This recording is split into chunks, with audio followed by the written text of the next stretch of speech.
وہ بھی اس بات کو ذرا غور سے سنیں، کیونکہ یہ پاکستان کی سالمیت کی بات ہے، پاکستان کے وقار کی بات ہے اور پاکستان کو نقصان سے بچانے کی بات ہے، جو کہ ہم سب کے دل کے قریب ہے۔ اور میں چاہوں گا کہ آپ بھی اس کے اوپر اپنا کامنٹ ضرور کریں۔ چند دن پہلے ایک ٹی وی انٹرویو ہوا تھا، میں وہ ٹی وی انٹرویو اسپیکر صاحب آپ کو پڑھ کے سنانا چاہتا ہوں۔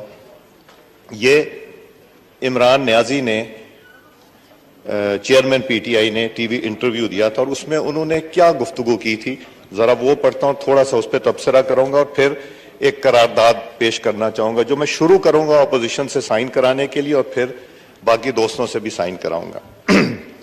انہوں نے فرمایا تھا، اگر اسٹیبلشمنٹ نے درست فیصلے نہ کیے تو میں تحریری ضمانت دے سکتا ہوں کہ پاک افواج نہ صرف بحیثیت ادارہ تباہ ہو جائے گی، جو کہ نہ صرف قابل مذمت ہے، مطلب وہ پورے ادارے کی تباہی کی بات کر رہے ہیں صرف اپنے اقتدار کی سیٹ کی خاطر۔ یہ کتنی بدقسمتی ہے اس ملک کی کہ ایک جماعت کا لیڈر یہ کہتا ہے کہ اسٹیبلشمنٹ میں اگر درست فیصلے نہ کیے تو تحریری ضمانت دیتا ہوں کہ پاک فوج نہ صرف بحیثیت ادارہ تباہ ہو جائے گی بلکہ پاکستان کی ایٹمی حیثیت ختم ہو جائے گی۔ یہودیوں سے کنیکشن خان صاحب کا اور پاک افواج پہ الزام یہ دھر رہے ہیں۔ انہوں نے کس نے زیک گولڈ سمتھ کی جا کے الیکشن کیمپین کی تھی جو ایک یہودی ہے، اور کس کے خلاف؟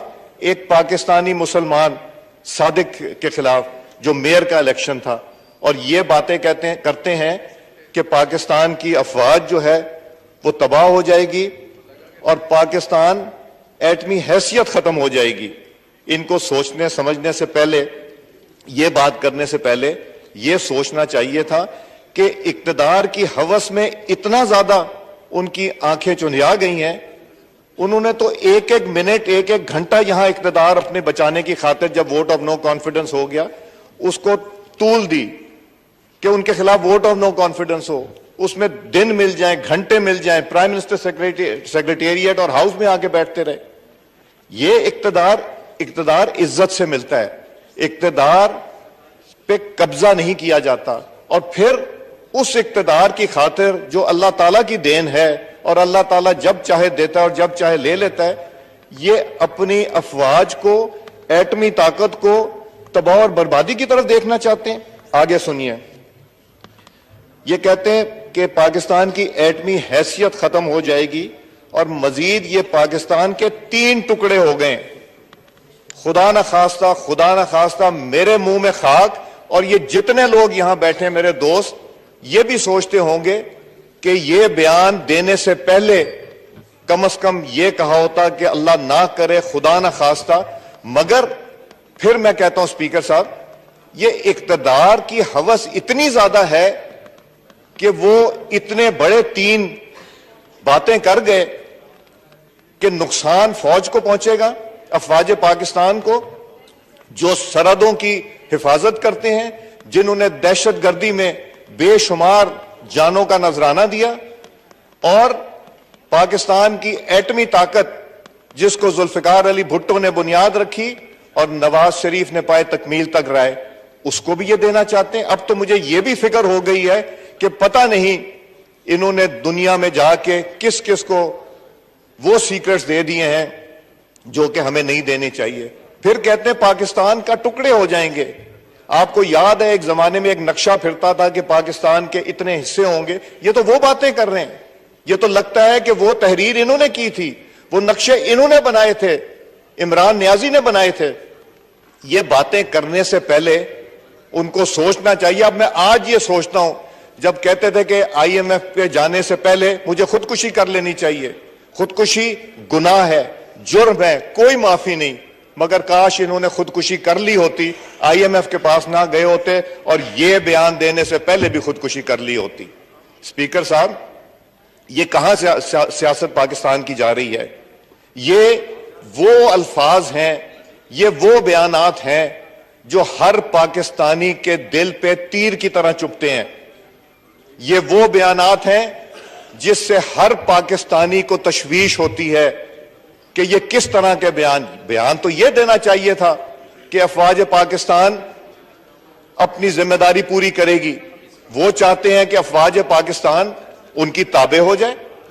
اگر وہ نہ ہو تو پھر وہ باتیں کریں جو انہوں نے اب کی.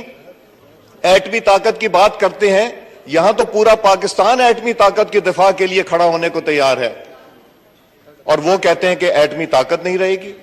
پھر وہ بات کرتے ہیں, خدا نہ خواستہ میرے منہ میں خاک, کہ پاکستان کے 3 ٹکڑے ہو جائیں گے. انہوں نے 3 کی فگر کہاں سے لے کے آئی؟ یہ پرانے نقشے جو انہوں نے وہاں بیٹھ کے بنائے تھے. اور پھر مجھے یاد آتا ہے حکیم سعید نے جو اپنی کتاب میں لکھا, انہوں نے کہا کہ یہ آئے گا, جس ایجنڈے پہ آئے گا یہ پاکستان کو خدا نخواستہ نقصان پہنچانے کے لیے آئی. حکیم سعید کی کتاب آج سے 20 سال پرانی. پروفیسر اسرار نے کیا کہا تھا کہ یہ یہودی ایجنڈے پہ عمران خان پاکستان آئے گا. پروفیسر اسرار کو تو نہیں پتا تھا, کسی کو اس زمانے میں یہ نہیں پتا تھا کہ عمران خان بھی کبھی اقتدار میں آئے گا. اور میں ان سے سوال کرتا ہوں جو لوگ اس کی دفاع کرتے ہیں کہ کیا یہ تینوں چیزیں دفاع کرنے کے لائق ہے یا نہیں ہے. میں یہ چاہوں گا کہ ان لوگوں سے یہ سوال کروں کہ کیا عمران خان کی سیاست تمہیں پاکستان سے زیادہ عزیز ہے؟ ہمیں پاکستان زیادہ عزیز ہے, اپنی جماعتوں سے زیادہ عزیز ہے. ہمیں اپنے قائدین, ہمیں اپنی جماعتیں بہت عزیز ہیں, مگر اسلام کے مذہب سے اور پاکستان سے زیادہ کوئی چیز مقدم نہیں. اسپیکر صاحب, میں یہ بات کر رہا ہوں, میرے رونگٹے کھڑے ہو جاتے ہیں اور مجھے پسینہ آ رہا ہے, اس لیے کہ یہ کوئی ایسی بات نہ منہ سے نکل جائے جس طرح کی انہوں نے گفتگو کی, کمزور گفتگو کی, جنہوں نے اینٹی پاکستان گفتگو کی, اینٹی آرمڈ فورسز گفتگو کی, اینٹی پاکستان کی ایٹمی طاقت کی گفتگو کی, اور خدا نہ خواستہ میرے منہ میں خاک کے پاکستان کے ٹکڑوں کے بات چلی گئی صرف ایک کرسی کی خاطر کہ میں پرائم منسٹر ہوں تو سب ٹھیک ہے, اگر کسی اور کے پاس اقتدار جائے تو وہ غلط ہے اور صرف ٹھیک ہے. کبھی یہ ایک لیٹر کی بات کرتے ہیں, کبھی یہ کوئی اور چیز چلاتے ہیں, ہر ہفتے ان یو ٹرن لے کے کوئی نئی چیز لانے کی کوشش کرتے ہیں. یہ بات نہیں چلے گی. اور میں چاہوں گا کہ اس اقتدار جس کی خاطر یہ اندھے ہو گئے ہیں, اس کے بارے میں ہم ایک قرارداد لے کے آئیں, اور یہ قرارداد میں جو چاہ رہا ہوں اس میں چاہوں گا کہ میرے سارے کولیگ جو بیٹھے ہوئے یہاں پہ تشریف رکھتے ہیں وہ اس ریزولوشن کو سائن کریں, اور جو نہیں سائن کرتا تو مجھے لگے گا, میں ان پہ الزام نہیں کہتا, سب محب وطن پاکستانی اس ہاؤس میں بیٹھے, مگر مجھے لگے گا کہ وہ پھر عمران خان کی گفتگو سے ایگری کرتے ہیں, وہ مانتے ہیں.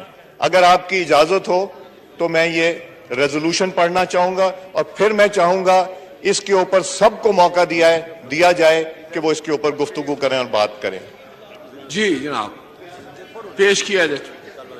میں نے بنائی ہے ریزولوشن, آپ سن لیجئے. پہلے سن لیں. اگر پاکستان